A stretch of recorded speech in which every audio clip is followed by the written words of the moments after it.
ขอแตบไต้ไหว้สาครูบาอาจารย์ภิกษุสงฆ์องค์เนน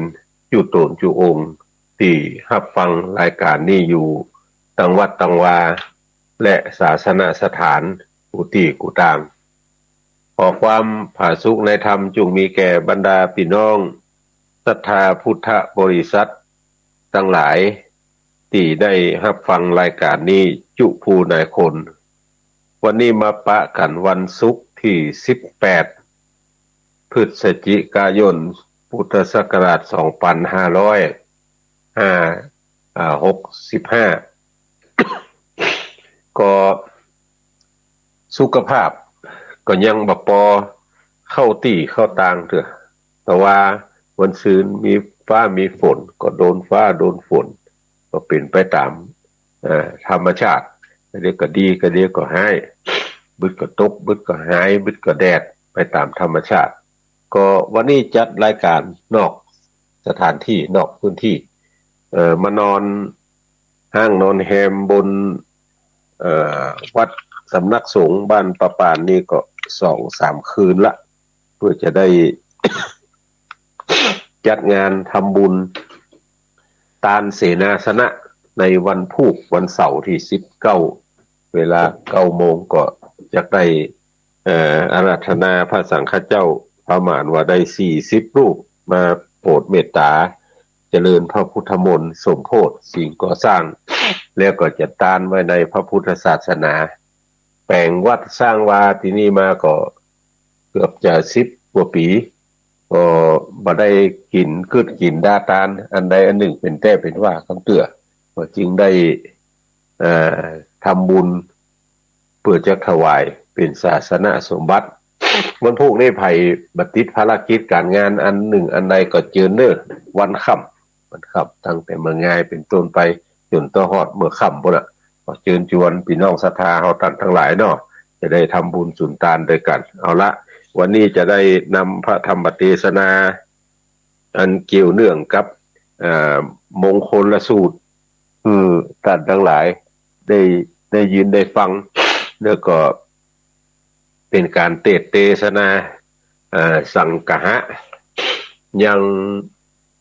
บ้านเมืองคือการกรุงรุ่งเรืองเพราะว่าส่วนใหญ่แล้วสมัยนี้บ้านเมืองบ่เข้าติเข้าตางเถอะแต่ว่าวันซืนก็มีการสูตรยกทกถอนในตัวเมืองเชียงใหม่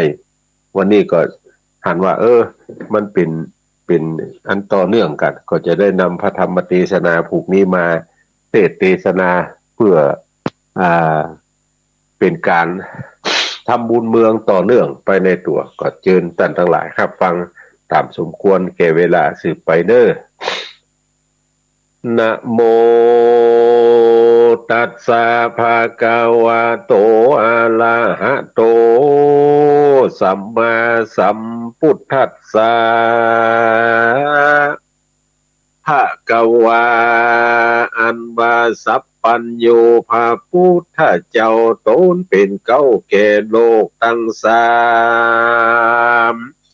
มีใจงามมักใครภายโพธเธอสัตตโลกโป้นเสียยังภัยยะอุบาทเปียที่ใครพญาตุกโตดและปาปกรรมตั้งมวลแลอันหนึ่งและมักใครหือบาดจอหอเฮือนอยู่วุฒิจำเลินโป้นจากตุกอุบาทข้อเกณฑ์เวนโตดตั้งมวลดังอาละคือปากันเอาธรรมอันชื่อว่ามหามังกาลาสูตรดวงพระเสดนี้เป็นที่จังตีเปิงเตอะก็จักบุธิจำเลินเตดีลีดังพระพุทธเจ้าหากเทศนาเป็นกถาวาพุทโธมังกลาสัมพุทโธสัมพุทโธติปาตุตตโมพุทธมังกาลามากรรมาสัพพะทุกขาปมุญจเลธัมโมมังกาลาสัมพุทโธคัมภีโลตุตัสโสอนุงธรรมะมังกาลามากรรมะสัพพะปัญญา ปะมุญจเลสังโฆมังกาลาสัมโพโตวราตาคินายโยอนุตตโลอาสังฆมังกาละมากัมมะสัพพะโลกาปะมุญจเลดังนี้แหละนาสัทธาอันว่าสัพพัญญูพระพุทธเจ้าแห่งเราปางเมื่อยังทรมานอยู่ป่าเจตวันนะอารามมหาวิหารวันนั้นยังมีจิตตเถรเจ้าตนเดิงมาลำเปิงโดยพญาและตาติบแห่งตนว่าอันว่าโลกแห่งเรานี่กันว่าพระพุทธเจ้าและอรหันตาเจ้าทั้งหลายนิพพานไปเสียเสียงแล้วส่วนว่าภัยยะทั้งหลายอันบอกเคยเกิดป้อยเกิดอันบอกเคยมีป้อยมีอันบอกเคยเป็นป้อยเป็นละส่วนภัยเนี่ยตั้งหลายต่างๆอันบ่อาจจักนับใดก็ยังจะเกิดในเมืองคนและหอเรือนตั้งหลายมากนักส่วนว่าสัตว์ตั้งหลายก็จักชิบหายจะแลว่ากูก็ควรไปขาบไว้สาธามพระพุทธเจ้าจักเป็นที่ควรจะและนากันว่าขดิ่งใจสันนั้นแล้วก็มาถลงพาผืนดีแล้วก็มาถือเอาวีและเข้าตอกดอกไม้ทูบเทียนแล้วก็เข้าไปสู่ป่าเจตวันนะอารามมหาวิหารแล้วก็ไว้นกพบยามสักการะปูชาพระพุทธเจ้าแล้วก็นั่งอยู่ที่กวนแก่โตนนั่นแล้วก็ย่อมือขึ้นตั้งเหนือหัวแห่งโตนกล่าวคำว่าพันเตคาเดสัพปัญญูพระพุทธเจ้าบัดนี้ข้าก็มาเล็งหันดูยังสัตตโลกและสัตตลิสานทั้งหลายในกาละไปปลายนาในเมื่อพระพุทธเจ้าและอรหันตาเจ้าทั้งหลายนิพพานไปเสียเสียงแล้วส่วนว่าบ้านเมืองก็จะเกิดโอนทการมืดมัวคือว่าจะมีโอนตรายมากนักเม่นว่าคนและเทวดาอันรักษายังบ้านเมืองหอเรือนไร่นาเถื่อนธรรมและปูดอยตั้งแม่น้ำโบกกรณีก็ดีเทวดาอันรักษายังยิงใจก็ดีจักหนีไปอยู่ยังลังกาตีบนับเสียงแลโดยเหตุว่าอาจญาบ่ชอบตัดสลาจะทำสิปก ตัดสลาจะทำสิประการเหตุอันหนีบเด่งเต่งเอายังวัตถุเข้าของไพราชบ้านเมืองข่มเหงด้วยอาทญานั่นแลภัยยะทั้งหลายยิ่งบังเกิดตัวโลกคือว่าคนและสัตว์ทั้งหลายจักได้นั่งตายนอนตายผีวิสาจทั้งหลายกับผีต่างๆนานาก็จักมาอาสะไหลอยู่ที่จิ้มไก่บ้านคนเขาก็เรียกว่าผีปู่ผีญานั่นแหละผีตั้งหลายลางพ้องก็มาอาสะไหลอยู่กับโดยตาน้ำและตั้งหลวงและเถื่อนทำปูดอยต่อหลักและนาตักต่อคือคนทั้งหลายได้ล้มป่วยเจ็บไข้ได้เป็นแล้วไปเลี้ยงโดยไก่และหมูก็มีแลพันเตฆาเดสัพปัญญูพระพุทธเจ้าจักมีธรรมอันใดจักเป็นที่จังตีเปิงตั้งหลายอันจาขอสัพปัญญู พระพุทธเจ้าจุงพายโพดเอายังสัตว์โลกทั้งหลายคือได้พ้นจากข้อเกณฑ์เวรโทษต่างๆนานา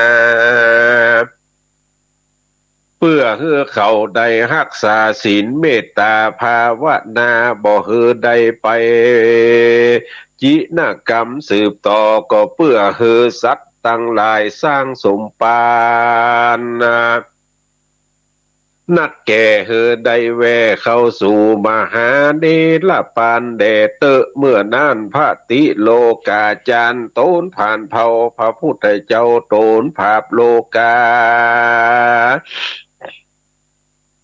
โตนมีพระญาใสส่องเลี่ยนเกียงจองบริสุทธิ์ในมนุษย์หาบทใดพระแก่นไทยตะลงธรรม10ประการมีรัศมียานใสส่องคือว่า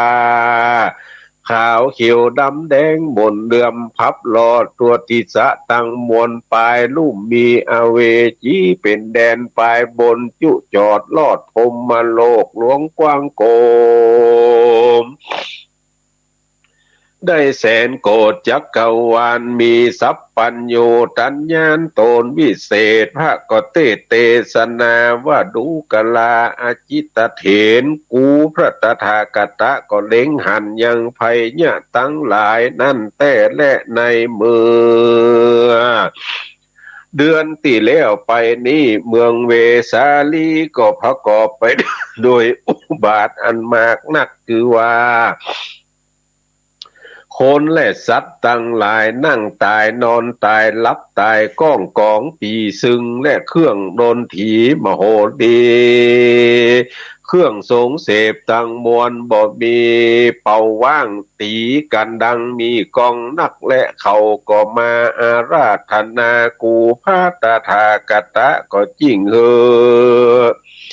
สิหระเถนไปสั่งกะหะกันว่ามหาเถนเจ้าไปโลดเลี้ยวพระก็ฮือเสนาและอมาตย์ทั้งหลายได้ตกแต่งยังแปลงยังเครื่องปูจามีต้นว่า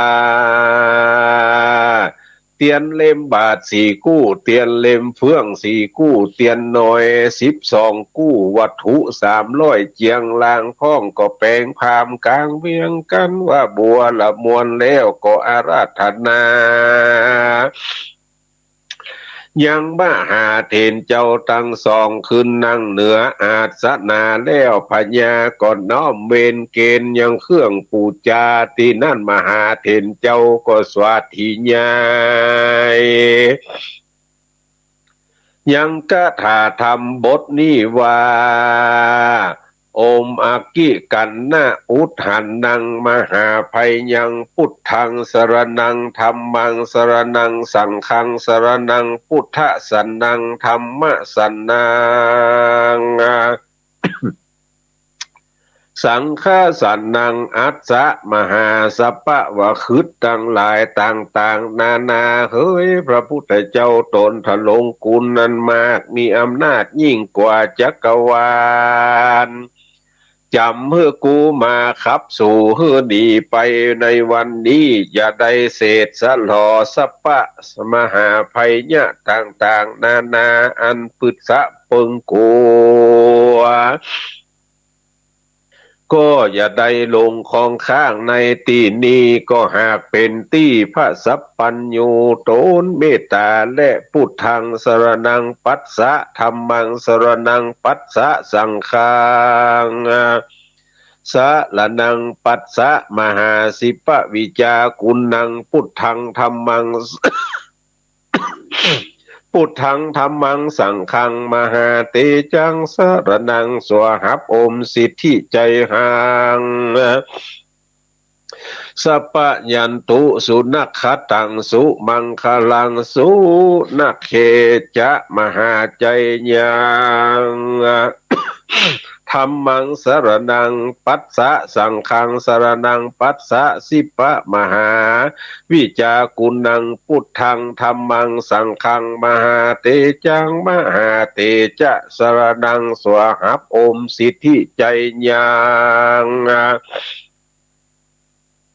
สัพพะติยันนาตุสุนัขขตังสุมังคารังสุเขนะจะมหาใจยังพระวันตุสัพพตาสวาหายนะโมใจญะสัพพสัตตุสวาหาหันตะเลมะพังภคิยังยัตตัวสัปัญจะนะโลสัพพะใจยังสิทธิกัมมังสวาหายดังนี้เป็นต้นนะการว่ามหาเถรเจ้าทั้งสองสวัสดียายแล้วส่วนว่าภัยยะทั้งหลายมีเคราะห์และอุบาททั้งมวลก็ลำงับกับหายไปโดยเตชะอานุภาวะแห่งสาตลสิทธิ์แห่งมหามังกลาสูตรดวงพระเสริฐนี่แหละส่วนว่าเจ้าเมืองเวสาลีก็โพ้นจากภัยยะโอนตะลายตั้งมวลก็บังเกิดมั่งมีเข้าของสัมปติติเงินคำมากนักตั้งจ้างมากงัวควายหมูหมาเป็ดไก่น้อยใหญ่ตั้งหลายก็ได้หายจากห้าตั้งมวลแล้วและในกาละเมื่อนั้นส่วนว่าเมืองธัญมวตินกรละก็ความเขือกเป็นกียุกอันปืดสะเปิงกัวหมักนักมีดีต้นว่าห่อเฮือนอยู่บ่ได้ป้อยดังและเครื่องดุริยะโดนถีตั้งมวลตั้งจ้างมากงัวควายสัตตลิสานตั้งหลายก็เต้าพญาตและตายไปมากนักตัวเมืองมีผียักษ์ผีเย็นผีเข็นผีวิศาจร้ายก็มาบีบเบียนคนตั้งหลายมากนักอันว่าภัยยะตั้งมวลเป็นที่ปืดสะเปิงกัวมาบังเกิดมีหลายประการจันและส่วนว่าพญาและเจ้าเมืองตั้งหลายก็มาบังเกิดเป็นอันกลัวตายมากนักก็เอากันไปอาราธนาพระพุทธเจ้าพระพุทธเจ้าก็เฮอกิมิละเถนและสิรินันตะเถนไปหันและโสมหาเถโลอันว่ามหาเถระเจ้าทั้งสองกันว่ามาหลอดแล้วดังอันเจ้าเมืองทั้งหลายก็มาตกแต่งแปลงยังเครื่องปูจาการว่าพร้อมแล้วก็น้อมนำมายอเกณฑ์มหาเถรเจ้าจันและส่วนมหาเถรเจ้าก็มาอ่านคาถาว่าจะยันตุภวังใจญะสิทธิสัพพตามาสีลังละขันติสัพพใจญะมหามังกลาสุตังสุมังกลังพระวันตุสัพพเทวตาสัพพมหาปุญญังสัพพมหาเตจังสัพพมหาทานังใจญะสิทธิวิวังอิติใจญะคุณังมหาอิสีนุภาวังอละหันตามหานุภาวังมหาพุทธังสรณังกัจฉามิอิติอะระหังปัสสะเทวตาปัสสะเทวพุทธาปัสสะกุมพันดาปัสสะกุมพังปัสสะมหาจตุโลกปาลาจาปัสสะมหาเวปจิตตังสรนังปัสสะสวหายะอมสิทธิธรรมังมหาจันตังสุริยะมหาอาคิอาโปวาโยมหาปัสสันนังอิติมหาอินตาสรนังอิติมหาพมมามหาปัสสังสรนังอิติมหาอานุภาวังอิติมหาอาละหันตานันจะมหาเตจังสรนังอิติมหาปัจเจกะสรนังอิติมหาสัพพัญญูตัญญานังพุทธสาวังมหาเตจังสรนังอิติมหาอิสีวิจากุณังสรนังอิติมหากุมพันดากันทปานังสรนังอิติมหายัมมะลาจา อสุรินตังเวปจิติสรนังอิติมหาสุริยะจันตังจักวัตตังจักวัตติสรนังกัจฉามิสวาหายะดังนี้กันว่ามหาเถรเจ้าทั้งสองสวัสดิยายกถาทั้งหลายฝูงนี้ส่วนว่าภัยยะคาศึกอุบาททั้งหลายอันน้อยอันใหญ่ก็ลำงับกับหายไปจากเมืองธัญมวติมหานครวันนั้นยามนั้นและส่วนบ่คนทั้งหลายก็หายจากอุบาทตั้งมวลมีตนว่าอินตาอุบาทนาลายอุบาทพรหมอุบาทอันว่าอุบาทตั้งมวลก็ลำงับกับหายไปเสี่ยงและส่วนว่าเจ้าเมืองธัญมวตินครก็บังเกิดเป็นดี อยู่ด้วยสุกติมากนักก็โดยเตจะมหากถามังกละเจ้าดวงพาเสดนี่และดวนาดูกลา อาจิตะเถนเจ้าจุ่งแต้มเขียนล่ำเรียนไว้กำจูโจตกะศาสนาสังวาสวัสถิญายเมตตาภาวนาไวนบคบยำก็จักพ้นจากภัยเนี่ยต่างๆนานากังวลอนตรายน้อยใหญ่อันจุอันบ่เต้าแต่นั่นแม่นว่าปุกละยิงใจทั้งหลายเป็นพญาติหมอยาเต้าใดก็บ่หายพักการหนึ่งแม่นว่าอุบาททั้งหลายอันบ่ฮอนเกิดป้อยเกิดอันบ่ฮอนมีป้อยมีดังอันจุงแต้มเขียนเอายังทำมหามังกละสูตรดวงพาเสดตานไม่กำจูโจตกะศาสนาดังอัน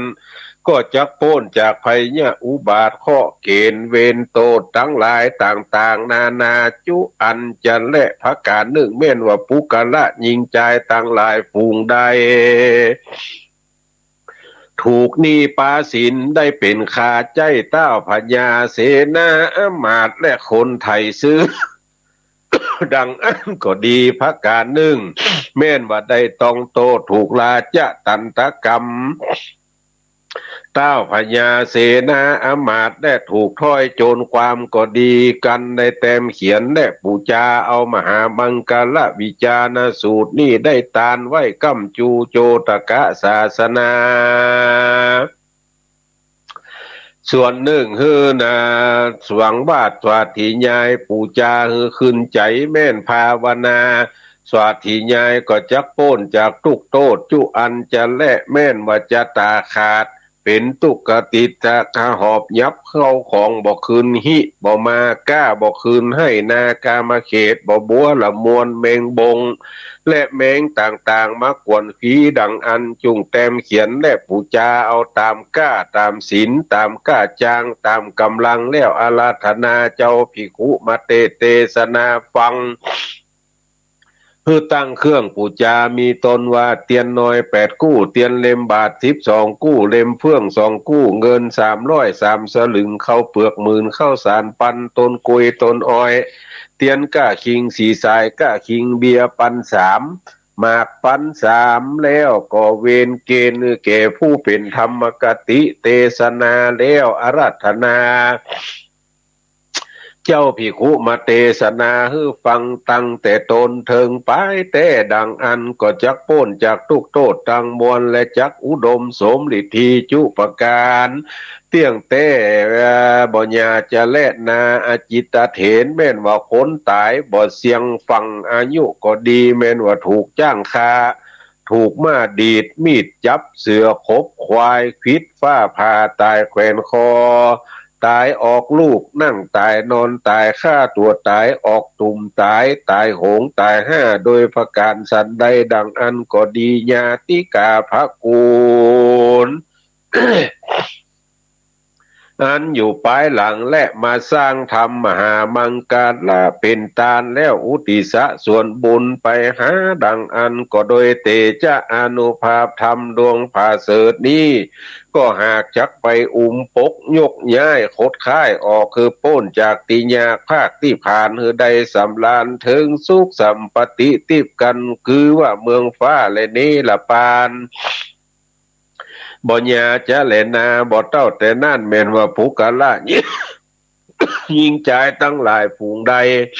และมักไข่พาธนาเป็นสะคุยเป็นเศรษฐีเป็นขหบดีเป็นต้าพญาและเสนาอามาตย์เป็นมหาราศีอรหันตาอรหันตีและเป็นปัญเจกโปธิญาณสัมมาสัมโพธิญาณสามจำพวกคือว่าปัญญาธิกะโพธิญาณวิริยะที่โพธิญาณดวงใดดวงหนึ่ง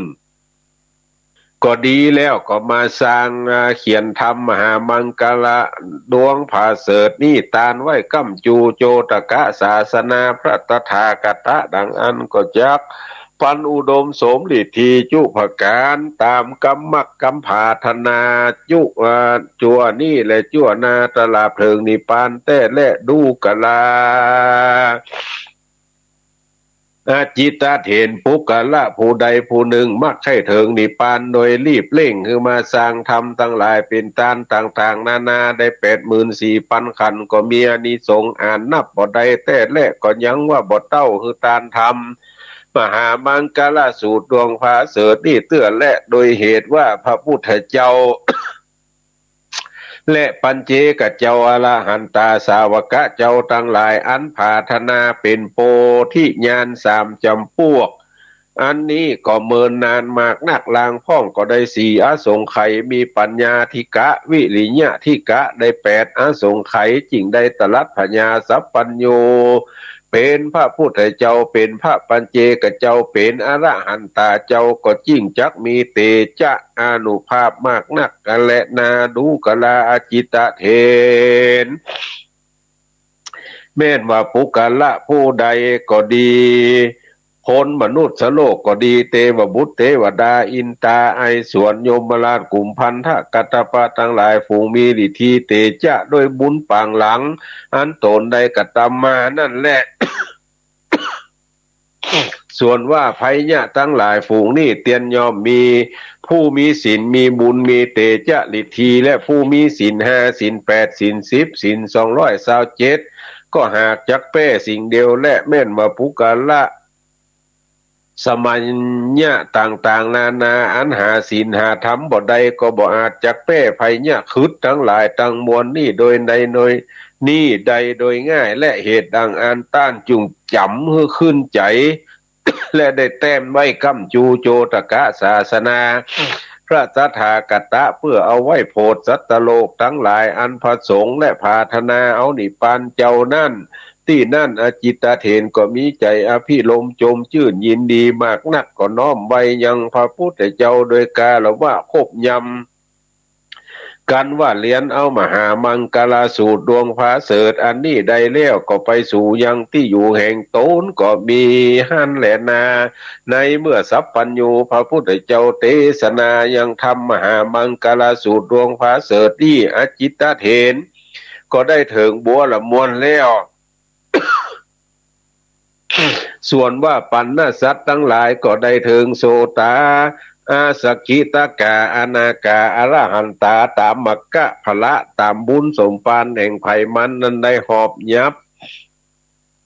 มาตั้งแต่ก่อนก็มีวันนั้นบ่ญาจะและนาปริปุนังโอวาตังนิธิตังขีญาอันกล่าวแก้ไขยังมหามังกรสูตรดวงพาเสดเพื่อลำงับดับหายเสียยังสัปปะเคาะสัปปะภัยสัปปะจังไรอุบาทกังบนอนตรายตั้งหลายก็มีโดยพระการดังกล่าวมานี่บ่ญาจะและนามหาใจญมังกรกถานิธิตาขีญาอันเทศนายังทำดวงที่ว่ามหามังกรสูตรก็บังโกมโสมเลสดี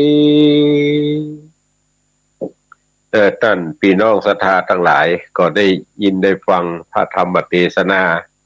มหามังกรสูตรเพื่อสั่งกะหะยังบ้านจองหอเฮือนไหลนากามาเขตประเทศบ้านเมืองเมืองฝ่ายที่ถูกนี่ปาสินพ่องที่ถูกความชั่วร้ายอันเกิดขึ้นแต่ภัยเนี่ยอุบาทกังบนอนตรายทั้งหลายพ่องก็จบลงไปเบื้องหน้าต่อแต่นี้ไปก็จะเปิดสายให้ท่านทั้งหลายได้อู้ได้จ๋าได้โทรเข้ามากันเพราะว่าวันนี้ เป็นวันดาวันตกแต่งห้างตำดาเป็นวันที่ศรัทธาชาวบ้านจะได้ช่วยกันพัฒนาบริหารสถานที่อันอย่างฮือเรียบร้อยดีงามเพราะว่าวันพุธนี้ก็จะได้อาราธนาพระสังฆเจ้าประมาณว่า40 ตนมาเป็นสังฆะโปรดเมตตาเจริญพระพุทธมนต์สมโภชสิ่งก่อสร้างทั้งหลายอันใดปกสร้างห้างแปลงมาตั้งแต่ปี2555มาจนถึงปีนี้ได้10 ปีพอดีตันทั้งหลายก็สร้างกุฏิอาคารอเนกประสงค์หลังหนึ่งกว้างอยู่8 เมตรยาวอยู่12 เมตร2 จันลุ่มก็เอาไว้ขอบไว้ครัวส่วนหนึ่งก็กันออกไว้แปลงห้องน้ำห้องส้วมเพราะว่าตีบนดอยนี่มันมีมานักก็แปลงห้องครัวกว้างแถม4 เมตรยาวแถม10 เมตรแล้วก็แปลงศาลาหลวงหลังหนึ่งกว้าง15 เมตรยาว24 เมตรบัดนี้การก่อสร้างตั้งหลายต่างๆเทพื้นลานต่างๆรอบอาคารศาลาอย่างนี้ก็เป็นที่บัวละมวนแล้วก็ว่าจะตานไว้ในพระพุทธศาสนาเป็นงานตานเสนาสนะก็เชิญชวนท่านทั้งหลายเนอะมาร่วมทำบุญสุนทานด้วยกันในวันพุธใครจะโทรเข้ามา0817964608อยู่ทางใดที่ไหนทางใดรับฟังแล้วเป็นจะได้พ่องก็เชิญเลยเนอะแต่ว่าคลื่นทางบนนี่อาจจะยุดหย่อนโดยพ่องเพราะว่าอากาศก็มืดมัวตามธรรมชาติก็อาจจะติดพ่องบัดติดพ่องจะติดยากกว่าที่อาตมาภาพจะอยู่ทั้งลุ่มเพราะว่ามันห่างไกลกัน40 กว่ากิโลแต่ว่ามันเป็นภูเขาเป็นห้วยอย่างนี้เป็นต้นเจริญพรเนอะเจริญพรว่าจะได้โทษnói là cao โทษจากทางไหนฮะได้ยินชัดก็ cao chắc biết gì đâu ฝนตกก็มึงฟังฮะ mà mới nói nhiều đâu นี่ก็ตกน้อยเดียวเหมือนกันแต่เนี่ยคือเป็นวัดได้เลยไอ้ขลุ่งบอกท่านก็ทันเพราะแต่ละจนก็เจ้าเอานักเกเฮ้ยวัน1 2 เม็ด3 เม็ดก่อนสุขภาพมันนักเกะเลยนี่ยินดีเนอะสายต่อไปเจริญพรเจ้าขับภาษาเจ้าเจริญพรโทรจากทางไหนฮะเจ้าจากตำบลเจสอดอำเภอเมืองปานลำปางเจ้าเมืองปานเป็นในห้องฝนตกก่อนเมืองปานนี่ตกวัน2 วันก่อนนี่ตกน้อยๆไอ้อ้อยตั้งน้อยเนี่ยตกหนักเจ้าหนาวเนาะวันหนาวนะมันจะตกกันอยู่ก็จะได้หัวจะเอาอยู่นะวัน2 วันนี่น่าเจ้าจะมาขับงานปอยกันนี่มูโอ้จะได้เนาะจะได้อยู่ไกลเนาะจะได้ปอยเปิดเจ้ามังกรสูตรนี่เหมาะแต่เนาะเอาไว้จับเดี๋ยวมันเป็นใจเจ้ายินดีเนอะเจ้ากับไว้สัตว์5094จากตรงไหนจ้าไว้สัตว์ครับชื่อคนในแรงเจ้าวันน่านครับจังหวัดน่านฝนตกก็ป่ะตกครับวันนี้จะตกนู้นนี่ให้จะมาเจ้านะครับเป็นวัดเป็นไอ้เนาะเป็นวัดเป็นไอ้ภาพดีๆนะครับเสียงก็หรือทัดแกนี่ขึ้นมาบนเนี่ยมันหนาวเป็นวัดใช่ป่ะครับจะตานเสนาสนะมันผูกยินดีเนอะมีสุข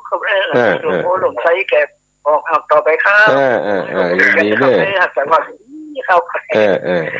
าสายต่อไปก็รับฟังจากหลายตีหลายตั้งเนาะจากเมืองปานผ่องจากเมืองฝางผ่องจากจังหวัดน่านจากนาน้อยผ่องเพราะว่าวิทยุได้ยินไป8 จังหวัดภาคเหนือก็เนาะเจริญพรฮัลโหลติดแล้วเนอะต้องไปหาเจ้าเจริญพรฟังจากทางใดฮะ พอทองเจ้า อ๋อ เจ้าก็จะมีป้อยหลวงก่ะ จะปอจะมันแบบจะป้อยหลวงเป็นงานตานเสนาสนะ เจ้าลานไปกับเปิ่นกันหน่อยตัวเจ้า ดีเด้อสายต่อไปฮัลโหลฮัลโหลโทรหายแซบสายต่อไปฮัลโหลนั่น ไปซาเจ้า ไหวสา จากทางใดลำพูนกะ นี่ละพูดภาษาเจ้า อยู่ปะสางฝนตกก็ปะสาง มาตกเจ้า อ๋อ วันอุปนบุญก็ขอหนูธนาอนุโมทนาเด้อยินดีเด้อสายต่อไปฮัลโหลว่าจังไดเจริญพรไม่ฟังอยู่เลย โหจากทางไหนฮะ เมืองลานเจ้า สีโพธารามฝนตกก่อนฝนตกแต่เพื่อเดียวเจ้าได้ยินชัดเจนเนาะ เจ้าเนี่ยยินดีเนอเจ้าท่านจะกินน้ำอุ่นน้ำร้อนกินน้ำอุ่นถึงวันเหมือนกันนะมันเย็นบนเพลอากาศเย็นมะนาวแล้วเจ้ากินก่อนมะนาวก็กินยาแก้ไอนี่เสี่ยงไปเป็นกล้วยอ่ะ มันอยู่ที่สุขภาพร่างกายของเขาทั้งนั้นอย่างนี้เหรออย่างนะกล้วยบวชีอ่ะโอ้ซ้ำให้กันท่านบัดเจ็บไปอ่ะนะท่านต้องกินตอนที่มันอุ่นๆอ่ะเดี๋ยวจะลองดูเนาะสมัยแม่เนี่ยนะคนแรกเลยแล้วเกิดคนไทยแม่ไปกินกล้วยบวชี5 บาทถ้าลองไปกล้วยบวชีนะก็ต่อคือเอาที่มันอุ่นๆอ่ะถ้าตอนที่เขาไอดีลงไปละหมาดเดี๋ยวจะลองพอเนาะยินดีเด้อสายต่อไป4740เขาจากทางไหนฮะครับไว้สาครับเมืองเป้าป่งทำเป้าป่งหนองครับหนองป่งหนองพูนตกก็แต่คืนนี้ตกครับมาถึงกลางคืนเนี่ยครับไปยื้อไปใจไปเอี่ยวหาตุลุงจอตอไม่จะดีนะยังจอตอไม่จะดีเจ้าคณะตำบลไม่จะดีเมืองน้อยไปเอี่ยวหาเพิ่นนะยังบ่ได้ไปเถอะครับตุลุงมาแล้วนะไม่ไปเถอะครับตุลุงมาเอารถไปต่ำไปทิ่มกันที่ไหนก็บ่นอนโรงยาพุ่นน่ะกินวัดกินไอแท้ขนาดนักเฮ้มันบนเพื่อมันเย็นบนดอยเนาะอากาศมันเย็นฝนมันตกครับฟังไอคาโลนี่เนาะไอตัวเตะตัวไปตัวนี่จังเนาะครับวัน2 วันก็หายอ่ะวัน2 วันก็หายยินดีเด้อไว้สาครับเจริญพรสายต่อไป8099ไม่ขาดเจ้าเจริญพรจากทางไหนฮะเลยว่าคำเล็กต้นเลยว่าเอกฝังเจ้าเมืองฝางหนาวก็เจ้าฝนตกอยู่เจ้าฝนตกอยู่ถ้าฟังชัดเจนเนาะฐานี้ไหนฮะน้ำบ่อสาวานะกะท่านบัตรอุดมเลยนะพระบาทอุดมยินดีเนอะสายต่อไปจะเข้ามาแถมนอวันนี้เปิดโอกาสฮือนักหาน้อยพอเตะไปก็เสียงหายไปเป็นวัดเป็นไอตัวเตะตัวคนฟังจะรำคาญ ก็เลยลงก่อนแล้วก็เอาก่อนยังแขวนน้อย6919จากทางใดหากลับมาจากเนอะแม่สุเกียรติละพรสิเตี้ยบ้านห้องละปูนเนอะฝนตกก็แม่ละปูนมาตกเจ้ามาตกสักวันเลยเจ้าแต่ว่าไปบ้านตองก็จะได้ปล่อยเจ้าคุณฉลองอายุทุลุงเนี่ย80 ปี80 ปีกันเจ้า80 ปี เจ้าที่จะทำบุญนะขออนุโมทนาบุญโดยเจ้าได้อนุโมทนากันนะไว้สาเด้อความขึ้น98.75ว่าร้อยต่องสามชัดเจนเด้อท่านพระคุณเจ้ายินดีเด้อเจ้ากับไว้สาเด้อสัตว์เจ้าสายต่อไป5:45ก็จะยั่งละเอาถึง6บ่ไหวเลยเสียงหายไปสายต่อไป0817964608โอ้วันนั้นแม่อุ้ยจมมันตะกดอย่างใดถึงบัดตันเขาฮอดทุกเจ้ากดซ่อนเขาก็บัดตันกดก่อนก็บัดตันเนี่ยมันอยู่ที่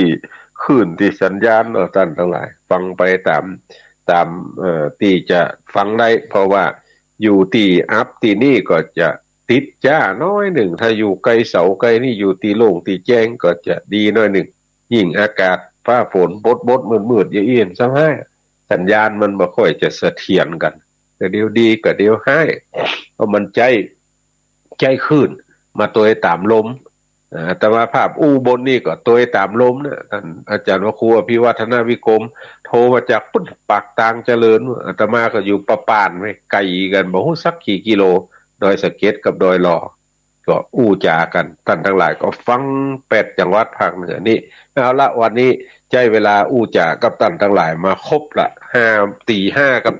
45นาทีก็ขอบุญกุศลทั้งหลายมวลฝูงนี่จุงปกโฮมท่านทั้งหลายได้อยู่ดีมีสุขมีอายุมั่นขวัญยืนอยู่กำจูดูยังวรพุทธศาสนา